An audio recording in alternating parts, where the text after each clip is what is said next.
Well, huh. The screens are different since last time I used this. Look at us there. I guess we'll just keep with the circle one. Okay, guys, so we are here tonight. I'm a few minutes late because we ended up going to like our little downtown does a Friday thing for all the businesses to like encourage business. And that's why I have to sit outside because everybody else is getting ready for bed. So we're out here with this interesting lighting that makes these. But anyways, so we're here to discuss the first 3 days of reading Hooked by Emily McIntire. And so far, I'm not liking Hook. I don't know how you guys feel about it. So we should be pretty close to chapter 6. So I actually read up until chapter 6. So it was a little bit more. We're supposed to read 33 pages, and that would have been 36 pages. But I made some notes, and I'm feeling like I'm understanding, because this is a deconstructed story of Peter Pan, right? That's what it is. So I don't know who Rufus is. I have no idea who that is. And then we have James Barry, the hardest kid to please in the entire universe. His uncle. So apparently, okay, so we have James, who was related to the guy that has crocodile boots. So I'm assuming, I don't know who James is. I get that his uncle had crocodile boots, so he's probably the alligator, and he had a watch, and the crocodile has a watch, right? So that's, his uncle was apparently the crocodile.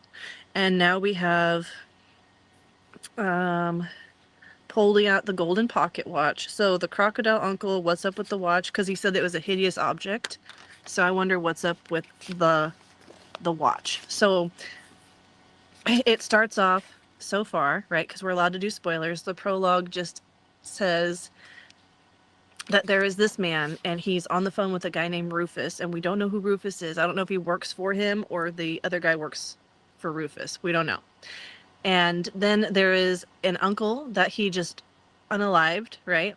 And he has alligator boots and has a stopwatch. And then this guy ends up bashing in his uncle's stopwatch, so it stops ticking. He's like, now that the hideous object is gone, I'm like, is the watch special? Does it do something besides tick? I don't know. So Peter Pan, bad guy, or mistaken identity? We don't know. And then we get into chapter 1. Are you with me? Have you guys read into chapter 1? I hope you have.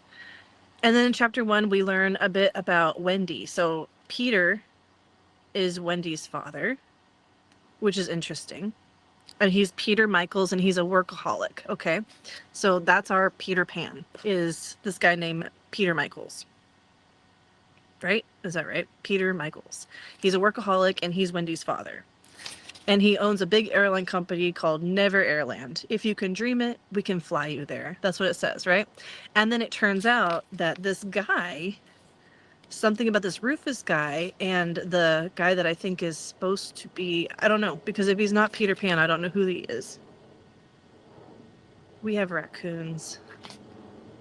I'm assuming that was a raccoon. Continuing on. So somehow the guy that just offed his uncle, him and Rufus have found some way to put like pixie dust drugs on the planes of the Peter Pan guy who is the father of Wendy. That's the best I can work it out. And that's that's the first chapter. So I highlighted it. I assume that's what's happening. It's a lot. So if somebody else understands how they deconstructed it and reassigned, let me know. Because I still don't quite understand who Peter is. Because if Peter is Wendy's father, that's weird. And then who is... Oh, no, that's right. Okay, so then the guy that offed his uncle, that's Hook. So Hook killed the alligator, who was his uncle, right? And then Peter Pan is the father of Wendy. That makes sense. So Hook must be our main character. That makes sense. I don't know why I didn't think that was the way it was. So mainly it's really just trying to figure out the first couple chapters. Trying to figure out the first couple chapters, who is what character.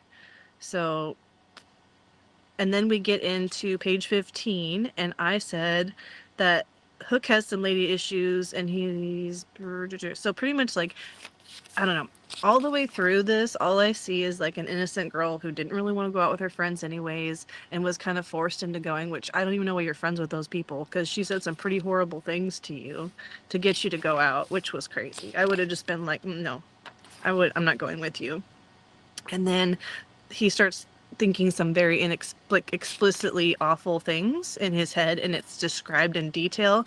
I didn't even bother highlighting anything, nothing, because this is all awful things. And I just said I officially hate him. So Hook is not my favorite person. So far this story, I'm frustrated a little bit because I feel like it was a lot of info dump on like, these are the characters. Like, okay, so Hook kills his uncle, who was supposed to be the alligator or crocodile. I think it's a crocodile in Peter Pan. Got that. And then Peter Pan is Wendy's father. And Peter Pan is the workaholic who owns the airlines. And then Hook is the one who smuggles drugs on the airlines that Peter Pan owns. Okay, got it. And then we go into Wendy and her friends. Her friends are mean little turkeys. I would have said yes. Like, the things that she says to get her to go are pretty rude.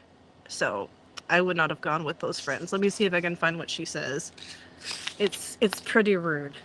Like, those are not friends, girl. Oh, here's the part. It says, our pixie dust gets loaded on planes, hidden inside crates of lobster, sat next to him in the cockpit through the entire flight, twirling my hook blade through my fingers as I watched him with his nerves. If you want to ensure someone's loyalty, you have to make sure you understand why you deserve it. The owner, Peter Michaels, just moved here. So the owner of the planes. He's looking for a new adventure. So now the Rufus guy is saying that the Peter Pan guy wants to go into business with the airplane drug people. He owns the airplanes. They want to smuggle drugs. They're having a meeting. But he's not going to allow Hook to be there. So that's interesting. And apparently he's like Hook's mortal enemy. Like, Hook wants to not have him around. And then the daughter goes with her friends, wanders into that. Let me see. Yeah, I can't find the part where her friends like guilt her into it, but it was pretty awful how they did it. She was just very rude. Like, something about like, well, you don't this and this anyways. Like, it was very demeaning. It was very demeaning and rude. So yeah, what'd you guys think? Did anybody read it? Did you read it?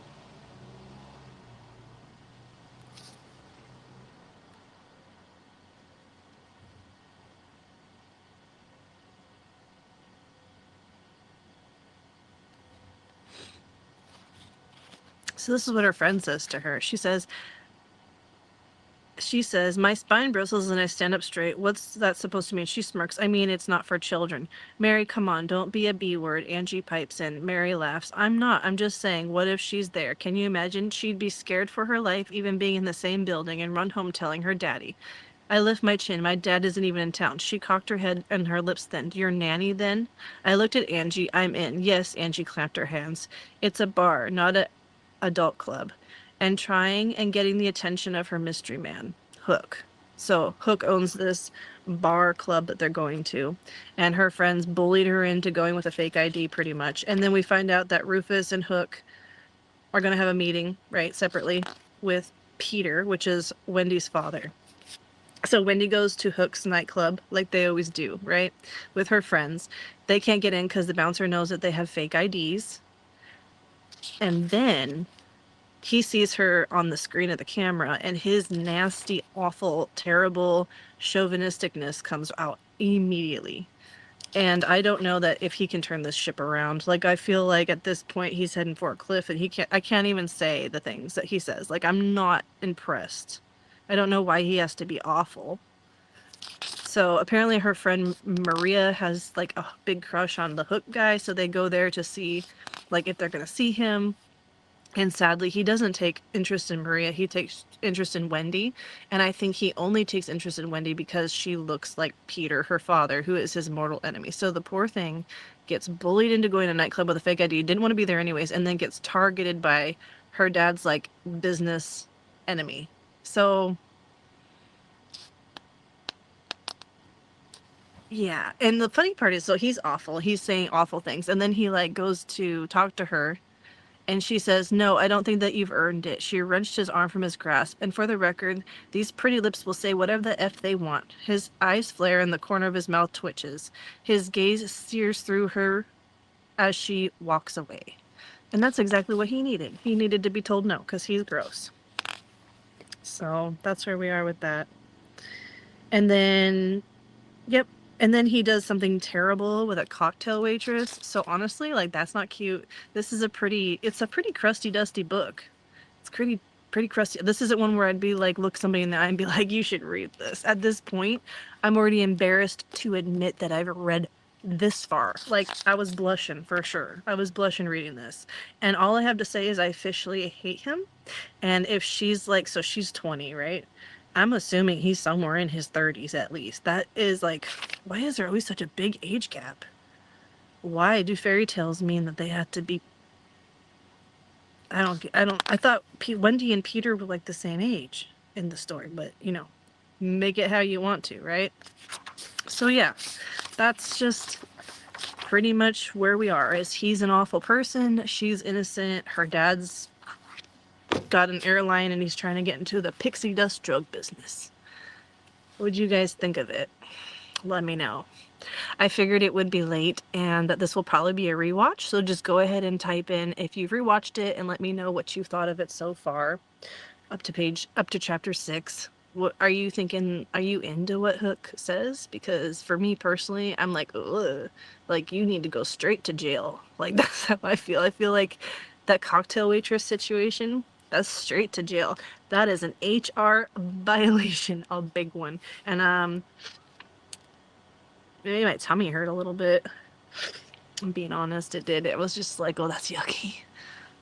So, yeah, I don't know. I just feel like I always am surprised. I'm like, oh, it can't get worse than that, and then it does. I don't know. It always surprises me. So this is a series. I wonder if it gets like cleaner as it goes. Like, does he turn into like a nice guy? Is he like, oh, now I have feelings and I'm going to be nice and respectful? Or is he always just awful? And then she's just mouthing off at him and they just have like a toxic relationship? Because I feel like that's the only way that this could go. Yeah. I just feel like if somebody, like I said, straight to jail. Straight to jail. That's my opinions for Hooked by Emily McIntire for the first 33 pages. That he needs to go straight to jail. And Wendy needs to find a nice little boyfriend who wears glasses and studies books and, like, lets her do whatever she wants. That's what she needs. She doesn't need to deal with that trauma mess thing. Like, he literally... I don't know. I'm just not seeing any good qualities. I'm just seeing red flags. Okay, guys. That's that. I'm going to go ahead and post some reading sprints for you to catch up if you have not read the first 6 chapters. I will post it so that you can catch up. And if you need a body double, I'm there for you. I will body double with you. So I'm going to post that. And then probably sometime, I would say by like Wednesday, I'm going to probably read up until next Friday's time pages, and I will post some reading for that too to help you get through if you're a person who likes to body double or you just like reading sprints. I'm kind of feeling dice sprints. I like dice sprints myself. A time limit's good because then I like to reward myself with like a snack. So that's kind of where I am. I have to bribe myself, not because the book's not good, but just because like I'll fall asleep. So all right. Hope you guys had fun. Hope you enjoy it. Let me know if the book makes you blush, because my face was on fire and nobody was even there. I was just like, oh my gosh, I'm recording this, and my face was hot. I was just like, gosh dang. More because I was like disgusted, and I was just like, these people.